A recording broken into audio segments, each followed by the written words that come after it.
जिनको स्वतंत्र राष्ट्र में स्वतंत्रता की मांग करनी है, उनके लिए 14 अगस्त सन 1947 को व्यवस्था कर दी गई है कि कुछ रहे ना रहे, बस संस्कार में पानी हो, बेटे अब्दुल कलाम से सीता सी बिटिया रानी हो, और दहेज, दुष्कर्म, छेड़छाड़ी की समस्याएं मर जाएंगी। लड़कों में थोड़ी लाज रहे, बिटिया थोड़ी मर्दानी हो। लड़कों में थोड़ी लाज रहे। हमने LLB की 300 में कोट खरीदा, बाद में उसे 500 में बेचा। बोले कि क्या बताएं, तुमको छोड़कर एक 50,000 का वकील लगाया, लेकिन परिणाम सजाए मौत मिली। मैंने कहा मूर्ख, जब वही काम मैं 5,000 में करा रहा था। उड़ाने कुछ हमारी मर्जियों के नाम हो जाए, उड़ाने कुछ हमारी दोस्तों नमस्कार, मैं हूं हास्य कवि अमित शुक्ला और फिर से हम एक बार प्रस्तुत हैं शब्द सांची के इस परिवार के इस विशेष कार्यक्रम में, जिसका नाम है वाह क्या कहने। तो जैसा हमने आपसे वादा किया था कि हम इस विशेष कार्यक्रम वाह क्या कहने पे आपको उन चर्चित फनकारों से मिलाएंगे, कला के विभिन्न रंगों को लेकर के आपके बीच आएंगे। एक बार फिर से प्रस्तुत हैं हम कविता का रंग लेकर के, और हमारे बीच वो कविता के फनकार हैं जिनको सुनने के लिए रातों रात भीड़ जमा होती है।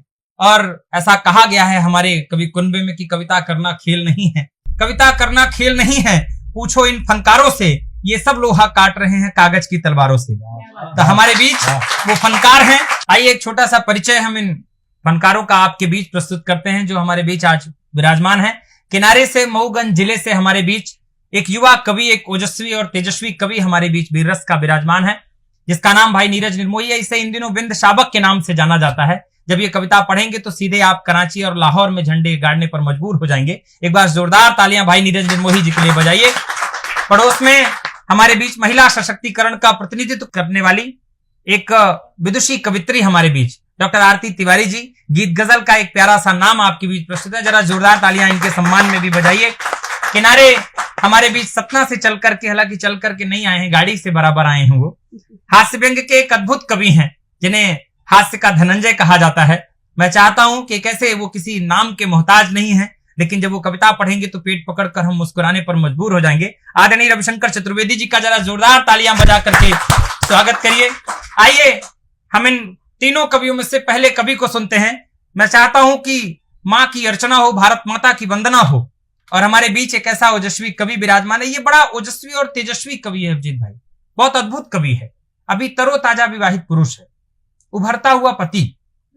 मैं ये देखना चाहता हूं, मुझे शादी के बाद ये पहली बार मिल रहा है आज, तो मैं ये देखना चाहता हूं कि इसकी बराबर ओजस्विता बरकरार है कि नहीं बरकरार है विवाह के बाद, क्योंकि ये विवाह के पहले खतरनाक तरीके से कवि था। ये बुलेट में खड़े होकर के बड़ी बड़ी मूंछ रखता था, अब तो छोटी करा दिया है।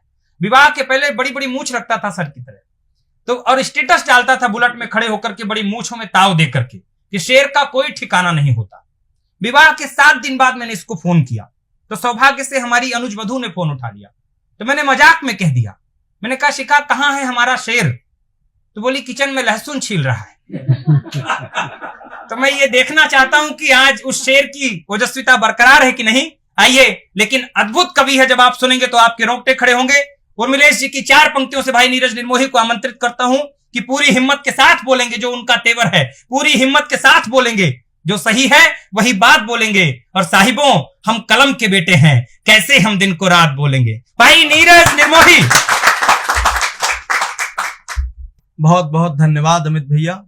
शब्द सांची परिवार के वाह क्या कहने के सभी श्रोताओं को मैं प्रणाम करता हूं और अपनी 2 पंक्तियों से शुरुआत करता हूं। सुनिएगा कि आत ताइयों के काले, आत ताइयों के काले इतिहासी पन्नों को फाड़ दिया, कि आत ताइयों के काले इतिहासी पन्नों को फाड़ दिया। मुगलों की छाती पर देखो हमने भगवा गाड़ दिया, मुगलों की छाती पर देखो हमने भगवा गाड़ दिया। मित्रों, हम अहिंसा के पुजारी हैं, हम महात्मा गांधी के चरखे को पूजने वाले लोग हैं, लेकिन हर वक्त हिंसा काम नहीं आती है। किस वक्त क्या काम आता है, मैं एक छंद निवेदित करता हूं, सुनिएगा कि काल के कपाल में कलंक लगने लगे तो क्रांतिकारियों की फिर टोली काम आती है। अब प्रेम सा पवित्र परिधान कोई पहने तो माथे पर चंदन व रोली काम आती है। कि समझौता शांतिपूर्ण माने यदि कोई तब प्रेम व हिंसा वाली बोली काम आती है। जलियांवाले हत्याओं का बदला जो लेना हो तो ऊधम सिंह के पिस्टल की गोली काम आती है। ऊधम सिंह के पिस्टल की गोली काम आती है। मित्रों, हमें लगता है कि हमें आजादी मजाक में मिल गई है, हम मजाक मजाक में आजाद हो गए हैं। इस देश के कुछ राजघरानों ने, कुछ परिवारों ने, कुछ खानदानों ने इस राष्ट्र की एकता अखंडता के लिए अपने संपूर्ण खानदान को न्यौछावर कर दिया, तब जाकर हम आजाद हुए हैं। ऐसे ही एक व्यक्तित्व का नाम आएगा जिन्होंने इस राष्ट्र की एकता अखंडता के लिए अपने संपूर्ण खानदान को न्यौछावर कर दिया। मैं पंक्तियां पढ़ता हूं, सुनिएगा। कि तृष्णा की तृप्ति हेतु तपते रहो तपन में, सूर्य देखने को स्वाभिमानी होना चाहिए। खंजर की खन खन खून में सुनाई देवे, ऐसा मर्द मौन अभिमानी होना चाहिए। कि धैर्यवान ध्रुपद धवल धर्मवाहक हो, कि धैर्यवान ध्रुपद धवल धर्मवाहक हो, धमनी की खून में ना पानी होना चाहिए। और ऐसे गुरु गोविंद सिंह बनता नहीं है कोई, इस हेतु सर्ववंश दानी होना चाहिए। इस हेतु सर्ववंश दानी होना चाहिए। मित्रों, इस राष्ट्र में कुछ लोगों को पाकिस्तान जिंदाबाद के नारे लगाने हैं। स्वतंत्र राष्ट्र में स्वतंत्रता की मांग करते हैं कुछ लोग। जिनको स्वतंत्र राष्ट्र में स्वतंत्रता की मांग करनी है, उनके लिए 14 अगस्त सन 1947 को व्यवस्था कर दी गई है। और वो लोग सुने जिनको भारत में रहकर पाकिस्तान जिंदाबाद के नारे लगाने हैं। मैं पंक्तियां पढ़ता हूं, सुनिएगा। कि प्रीत की पवित्रता में पुल नहीं बांधिए जी, प्रेम वाली बात प्रेम से ही सुलझाइए। अब भाई जैसा प्रेम हम दे रहे हैं देश में, तो देश में हमारे हुड़दंग ना मचाइए। कि नेताओं को गालियां दो, नीति का विरोध करो। आप नेताओं को गालियां दीजिए, मुझे कोई दिक्कत नहीं है, लेकिन आपको याद रहे कि नेताओं को और पार्टियों को गाली देते हुए आप इस राष्ट्र का विरोध ना कर बैठे। तब मैं पंक्तियां पढ़ता हूं। कि नेताओं को गालियां दो, नीति का विरोध करो, देश की अखंडता पे चोट ना पहुंचाइए। अब भारत में पाकिस्तान जय जिन्हें बोलना है, लक तुक लेके पाकिस्तान चले जाइए। लक तुक लेके पाकिस्तान चले जाइए।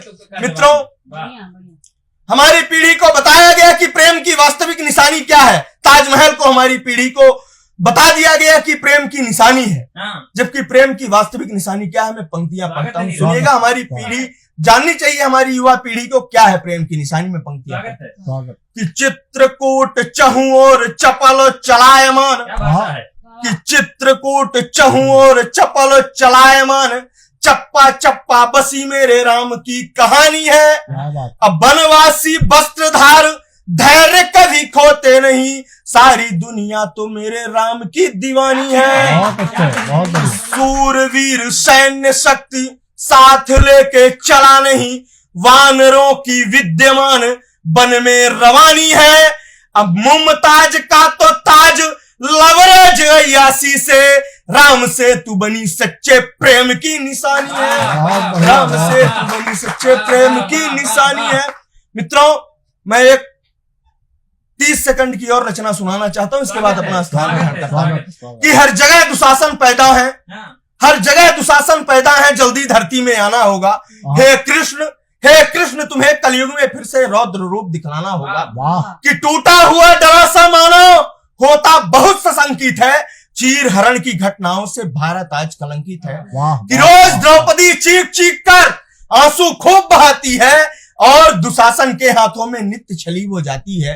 कि हे कृष्ण तुम्हें कलयुग में फिर से युद्ध एक रचना होगा, धर्म संस्कृति रक्षा हेतु द्वापर सा बनना होगा। धर्म संस्कृति ये थे भाई नीरज निर्मोही। इन्होंने अपनी ओजस्विता से एक बेटी के बात तक पहुंचाई अपनी बात। और मुझे 4 पंक्तियां भाई राम भदावर की याद आती हैं, अंतिम कविता जो उन्होंने बेटियों पर दुशासन चीरहरण की बात की कि कुछ रहे ना रहे, कुछ रहे। हमारी मातृशक्तियां विराजमान हैं यहाँ पर और कैमरे के उस पार से भी मुझे देख रही हैं कि कुछ रहे ना रहे। क्या जरूरत है हमारी बहनों को आज कि कुछ, जो नीरज भाई समस्या बता रहे थे उसका निदान कैसे होगा कि कुछ रहे ना रहे, बस संस्कार में पानी हो, बेटे अब्दुल कलाम से सीता सी बिटिया रानी हो, और दहेज दुष्कर्म छेड़छाड़ी की समस्याएं मर जाएंगी। लड़कों में थोड़ी लाज रहे, बिटिया थोड़ी मर्दानी हो। लड़कों में थोड़ी लाज रहे, बिटिया थोड़ी मर्द। बहुत बढ़िया साधुवाद भाई नीरज भाई ने, बहुत ओजस्विता कविता सुनाई। लेकिन मैं इनकी ओजस्विता से डरता रहता हूं रवि दादा, अक्सर डरता हूं मैं। इसे जब मैं पहली बार सुना था तो मेरे रात भर रोंगटे खड़े थे, और मैं सुबह उठा तो यही गुबार मेरे ऊपर छाया हुआ, तो मैं उठते ही सुबह शुरू हो गया। मैंने कहा मैं भारत माता का सारा कर्ज चुका दूंगा। नीरज निर्मोही की कविता सुन के आया हूं तो श्रीमती जी अंदर से एक पन्ना लेके आई। मैं जिस कवि को आमंत्रित करना चाहता हूं उनकी भूमिका में हूं, आपके चेहरे पर मुस्कुराहट लाने की कोशिश करता हूं। नीरज भाई ने माहौल बड़ा गर्म कर दिया। मैंने कहा मैं भारत माता का सारा कर्ज चुका दूंगा, नीरज निर्मोही की कविता सुन के आया हूं तो श्रीमती जी अंदर से पन्ना लेके आई। हम बोले हम भारत माता का कर्ज चुकाने की बात कर रहे हैं, तुम पन्ना दिखा रही हो। बोली नहीं, दूध वाला 5 दिन से आ रहा है, पहले उसका कर्जा चुका दीजिए फिर भारत माता का चुका दीजिए। तो आइए, मैं आपके मुस्कुराहट लाने की चेहरे में इसलिए कोशिश कर रहा हूं क्योंकि अब जिन कवि को आपको सुनना है, सतना से हमारे बीच एक ऐसे कवि निकल करके पूरे हिंदुस्तान में धीरे धीरे हास्य के धनंजय के रूप में जाने जाते हैं, जिन्हें आदरणीय रविशंकर चतुर्वेदी जी के नाम से जाना जाता है। मैं 4 पंक्तियां अंजुम रहबर जी की आमंत्रित करता हूं आदरणीय रवि दादा को कि अपने जख्मों को आईना बनाया हमने। क्या करते हैं वो, क्या करते हैं हम हास्य के कलाकार कवि कि अपने जख्मों को आईना बनाया हमने, तुमको हंसता हुआ चेहरा दिखाने के लिए। और इतना आसान नहीं खुद का तमाशा करना, कलेजा चाहिए औरों को हंसाने के लिए। आदरणीय रविशंकर चतुर्वेदी जी, सतना। शब्द सांची के वाह क्या कहने इस लोकप्रिय कार्यक्रम में आप सभी का स्वागत है, अभिनंदन है। भाई अमित ने बहुत सी बातें कही, मैं एक मुक्तक से अपनी बात शुरू करता हूं कि न्याय न दे जो विधि होने का क्या मतलब हो, न्याय न दे जो विधि होने का क्या मतलब हो, और सुख ना दे जो निधि होने का क्या मतलब हो, और राजनीति में गए और दल ना बदले, ऐसे जन प्रतिनिधि होने का क्या मतलब हो, ऐसे जन प्रतिनिधि होने का क्या मतलब हो। मेरे पिताजी ये चाहते थे कि मेरा कोई एक बेटा वकील बने। अच्छा। तो उन्होंने देखा कि सबसे अधिक झूठ कौन बोलता है तो मेरा नंबर अव्वल आया। उन्होंने कहा LLB कर लो। हमने LLB की, 300 में एक कोट खरीदा, बाद में उसे 500 में बेचा। तो मेरी समझ में आया कि इसमें बहुत फायदा है, लेकिन मैंने छोड़ दिया। जब मैं पहले दिन कोर्ट गया तो एक वकील आया, बोला मेरा केस लड़ोगे? मैंने कहा उसी धंधे के लिए तो आया हूँ। बोले क्या फीस लोगे? मैंने कहा 5000 रुपए। वो उठ के चल दिया। हमने कहा कहाँ जा रहे हो? बोले तुम सस्ते वकील हो क्या? वो चला गया। मुझे बहुत दुख हुआ। 5-6 महीने बाद मिला तो रोने लगा। हमने पूछा आप क्या हुआ? बोले कि क्या बताएं, तुमको छोड़कर एक 50,000 का वकील लगाया, लेकिन परिणाम सजाए मौत मिली। मैंने कहा मूर्ख, जब वही काम मैं 5,000 में करा रहा था। तो इतना सब कुछ करने की आवश्यकता की क्या थी? आपको एक मुक्तक और सुनाता हूं कि हिंदी में इंग्लिश का पर्चा अजब बात है बाबूजी। हिंदी में इंग्लिश का पर्चा अजब बात है बाबूजी, और राजनीति में नीति की चर्चा अजब बात है बाबूजी। और कल रमुआ के घर नेताजी रोटी खाने जाएंगे, कल रमुआ के घर नेताजी रोटी खाने जाएंगे। बदनसीब का इतना खर्चा अजब बात है बाबूजी। बदनसीब का इतना खर्चा। और एक छंद आप सबके सामने प्रस्तुत करता हूं कि बिच्छू से 3 पग दूर रहिए श्रीमान, सर्प जो मिले तो 8 पग भाग जाइए। इतना बड़ा पशु ज्ञानी आपने नहीं देखा कि बिच्छू से 3 पग दूर रहिए श्रीमान, सर्प जो मिले तो 8 पग भाग जाइए। और सिंहों से 12 पग दूरियां बनाए रखे, भालू जो मिले तो पेड़ पर मत जाइए। अब विश्व खोपरा से आप 20 पग दूर रहें, प्रेत जो मिले तो हनुमत गुण गाइए। किंतु धोखे से भी यदि भ्रष्ट नेता मिल जाए, मेरी बात मानिए अदृश्य हो जाइए। किंतु धोखे से भी यदि भ्रष्ट नेता मिल जाए मेरी। और एक 2-3 बंद का एक देश गीत सुना देता हूँ। भाई हमारा छोटा भाई बहुत अच्छी वीर रस की कविता पढ़ रहा था। इसकी कविता सुन करके लोगों को जोश आता है। एक बार एक लड़के को जोश आया, उसने अपनी माँ से कहा कि माँ मैं जाता हूँ आतंकवादी को मारने जा रहा हूँ सीमा में। वो गया तो आतंकवादी का हाथ काट करके ले आया। बोला मैं नीरज निर्मोही की कविता सुनकर आया हूँ। माँ ने कहा कि बेटा अगर तू सिर काट कर ले आता तो मुझे और गौरव होता। उसने कहा क्या करूं माँ, सिर कोई और काट लेगा। कभी कभी इस तरह की बातें हो जाती हैं। आपको एक गीत सुनाता हूँ। नमन है मेरे हिंदुस्तान, नमन है मेरे हिंदुस्तान, नमन है मेरे हिंदुस्तान, नमन है मेरे हिंदुस्तान। यहाँ कुछ भूखे पड़े उतान, रहे कुछ हलवा पूरी छान। नमन है मेरे हिंदुस्तान, नमन है मेरे हिंदुस्तान। एक भ्रष्टाचारी का निधन हुआ तो उनकी आत्मा ऊपर नहीं पहुंची। यमराज हैरान और परेशान। यमराज ने यमदूतों को भेजा, हमने तलाशा देखे कहाँ मिली कि एक भ्रष्टाचारी गया जीव यमलोक पहुंच ना पाया। एक भ्रष्टाचारी गया जीव यमलोक पहुंच ना पाया। और सांसत में यमराज ढूंढने को यमदूत पठाया, अटके थे कुर्सी में प्राण। नमन है मेरे हिंदुस्तान, नमन है मेरे हिंदुस्तान। और मित्रों मैं अपने गांव गया, मुझसे बताया गया कि यहाँ राम राज्य है। तो मैंने एक दृश्य देखा। हमारे ग्राम पंचायत के सरपंच ने कलेक्टर के यहाँ ज्ञापन दिया कि हमारे ग्राम पंचायत में कोई भी व्यक्ति अनपढ़ नहीं है, और नीचे अंगूठा लगाया कि राम राज्य का गांव में मेरे अजब खिंचा है खाका। राम राज्य का गांव में मेरे अजब खिंचा है खाका। ओ पिए बिलायती मधुर से अपने झूम रहे हैं काका। ओ काकी होई गईले प्रधान। नमन है मेरे हिंदुस्तान, नमन है मेरे हिंदुस्तान। कविता समाप्त हुई, ताली बजाइए।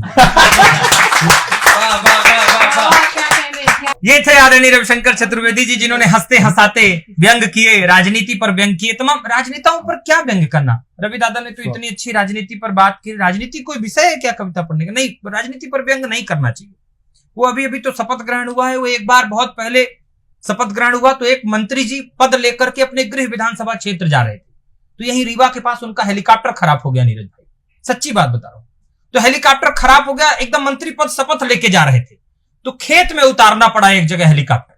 तो मंत्री जी जैसे ही हेलीकॉप्टर से उतरे तो बोले, और किसान भाई कैसी है आपकी गन्ने की फसल। आदरणीय रवि दादा ने बहुत अच्छे व्यंग सुनाए आपको। उतरते ही उन्होंने पूछा, बोले और किसान भाई कैसी है आपकी गन्ने की फसल। तो किसान नेताजी के चरणों पे गिर पड़ा, बोला देश के इतने बड़े कृषि मंत्री के कदम हमारे खेत पे, हम धन्य हो गए। तो नेताजी और हैरान हो गए, बोले अभी 5 मिनट पहले तो प्रभार बटा है, मीडिया तक में नहीं आया है, आपको कैसे पता चला कि मैं कृषि मंत्री बना हूं। बोले नहीं, जब आप हमारी गेहूं की फसल को गन्ने की फसल तभी हम समझ गए थे कि आप कृषि मंत्री। एक बार जोरदार तालियां बजाइए बहुत आनंद के साथ आप सब। और आइए हमारे बीच महिला सशक्तिकरण का भरपूर प्रतिनिधित्व करती हैं आदरणीय डॉक्टर आरती तिवारी जी। ये एक कॉलेज में, एक महाविद्यालय में प्राध्यापक हैं। आरती जी न्यूज एंकर भी हैं। आरती जी पर्यावरणविद भी हैं। आरती जी बहुत वर्षों से लोक गायिका भी हैं और एक श्रेष्ठ विदुषी कवित्री भी। अच्छा, दरअसल इतनी विधाएं मैंने इनकी इसलिए बताई हैं, इतनी बातें, क्योंकि देश में बेरोजगारी ऐसे लोगों के कारण ही आती है। क्योंकि जब सारे काम आप अकेले कर लेंगे तो बाकी को क्या मिलेगा। लेकिन बहुत श्रेष्ठ और विदुषी कवित्री के रूप में जानी जाती हैं डॉक्टर आरती तिवारी जी। वो आपको झुमाएंगी, आपको मस्ती पर झूमने पर मजबूर कर देंगी। मैं चाहता हूं जोरदार तालियां बजे आरती जी के लिए कि पवन जब सनसनाती है तो समझो गीत होता है। बुलाइएगा आरती जी को कि पवन जब सनसनाती है तो समझो गीत होता है, मीत की प्रीत सताती है तो समझो गीत होता है। और यूं तो कोई भी गा सकता है गीतों को, पर आरती जब गुनगुनाती है तो समझो गीत होता है। डॉक्टर आरती तिवारी जी। शब्द सांची के वाह क्या कहने के सभी श्रोताओं, दर्शकों को मेरा सबसे पहले सादर प्रणाम। और आइए अपनी काव्य यात्रा शुरू करती हूँ और आप सबके बीच कुछ मुक्तकों से सबसे पहले जुड़ूंगी और पहली 4 पंक्तियां प्रस्तुत करती हूँ आप सबके सम्मुख। ध्यान चाहती हूँ।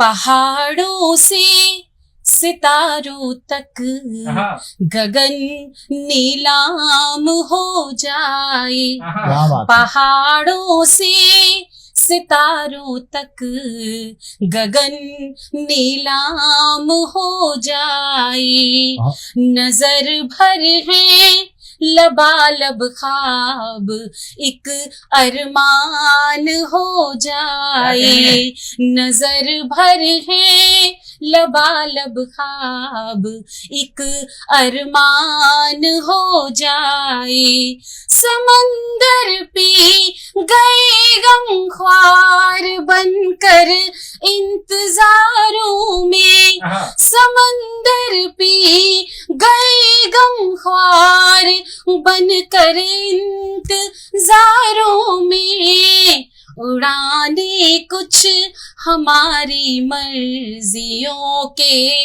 नाम हो जाए, उड़ाने कुछ हमारी मर्जियों के नाम हो जाए। शब्द सांची ने बहुत ही सुंदर से दर्शक बुलाए हैं और इन दर्शकों से ही हम लोग हैं।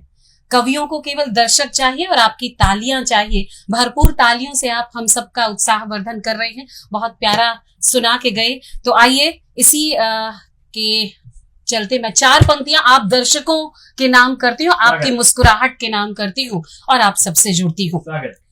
अगर गुमनाम है कोई उसे एक नाम मिल जाए, अगर गुमनाम है कोई उसे एक नाम मिल जाए, मिले आशीष इनका तो उसे पहचान मिल जाए, भला कैसे नहीं उसका मुकद्दर रंग बदलेगा, भला कैसे नहीं उसका मुकद्दर रंग बदलेगा, सुदामा को अगर जो आप सा घनश्याम मिल जाए, सुदामा को अगर जो आप सा घनश्याम मिल जाए। और आइए हम सब शायद गजल सुनने की मूड बना चुके हैं, तो आप सबका साथ मांगती हूँ और साथ मांगती हूँ पंक्तियों से चलती हूँ, बढ़ती हूँ आगे, अपनी काव्य यात्रा को शुरू करती हूँ। और एक बार पुनः आप सभी का आभार व्यक्त करती हूँ मुझे यहाँ बुलाने के लिए। मुक्तक से साथ मांगती हूँ, 4 पंक्तियां निवेदन करती हूँ, सुनिए। निभा सकोगे मेरा साथ तो चले आना, निभा सकोगे मेरा साथ तो चले आना, बना सकोगे जो हालात तो चले आना, मैं गा रही हूँ कोई गीत तन्हा आलम में, मैं गा रही हूँ कोई गीत तन्हा आलम में, जो गा सकोगे मेरे साथ तो चले आना, जो गा सकोगे मेरे शानदार। साथ तो क्या चले आना, निभा सकोगे मेरा साथ तो। चलिए। और आइए एक गजल रखती हूँ, चंद अशार और आप सबके सामने, फिर उसके बाद मैं अपना स्थान ग्रहण करूंगी। आप सबका साथ मैंने मांगा, भरपूर आपका साथ मिला, और ये गजल आप सबके लिए। स्वागत। तेरी मुस्कुराने में मेरी ही खुशी है, वाह, तेरे मुस्कुराने में मेरी ही खुशी है, ये लम्हे लुटाने में क्या बात, मेरी ही क्या बात। खुशी है, ये लम्हे लुटाने में मेरी ही खुशी है। शेर देखिएगा। तू है मेरी चाहत का अनमोल नगमा, तू है मेरी चाहत का अनमोल नगमा, जिसे वाह, गुनगुनाने वाह। में मेरी ही वाह, खुशी है, जिसे गुनगुनाने में मेरी ही खुशी है, ये लम्हे लुटाने में शानदार। मेरी ही खुशी है। तेरा दर्द मुझको मिला उम्र भर का, तेरा दर्द मुझको मिला उम्र भर का, ये रिश्ता निभाने में मेरी ही खुशी है, ये रिश्ता निभाने में मेरी ही खुशी है, ये लम्हे लुटाने में मेरी ही खुशी है। और अब इस गजल का अंतिम शेर आप सबकी खिदमत में पेश करती हूँ, सुनिएगा।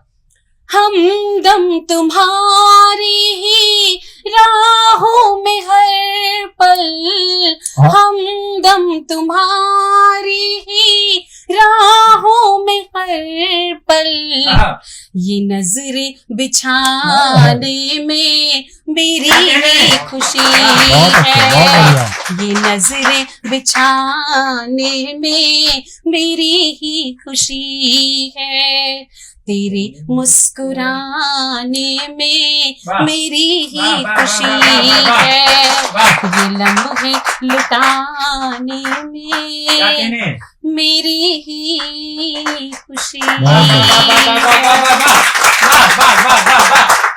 आरती जी को सुन करके अगर आपको आनंद आया, मुझे 4 पंक्तियां किसी कवि की याद आ रही कि रंग बरस देता नूर बरस देता, रंग बरस देता नूर बरस देता, लम्हा लम्हा सुरूर बरस देता।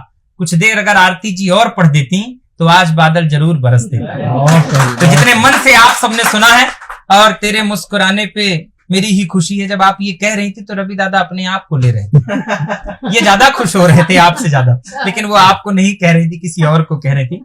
अगर आपको हमारे आज के इन तीनों फनकारों का, तीनों श्रेष्ठ कवियों का काव्य पाठ अच्छा लगा हो तो एक बार जोरदार तालियां इनके सम्मान में बजाइए। हम अगले कार्यक्रम पर, अगले एपिसोड पर फिर किसी नए फनकार के साथ, फिर नए कलाकार के साथ आपसे मुलाकात होगी। तब आप कह उठेंगे, जिस जिस फनकार को हम आमंत्रित करेंगे हमारे बीच चर्चित कलाकार भी पधारेंगे, चाहे वो मिमिक्री के हों, संगीत के हों, गजल के हों, गीत के हों या कविता के रंग हों। हर रंग को लेकर के हम शब्द साची परिवार के भी इस विशेष कार्यक्रम पे पधारेंगे, जिन्हें सुन करके आप कहेंगे वाह क्या कहने। बहुत बहुत आभार, बहुत बहुत धन्यवाद।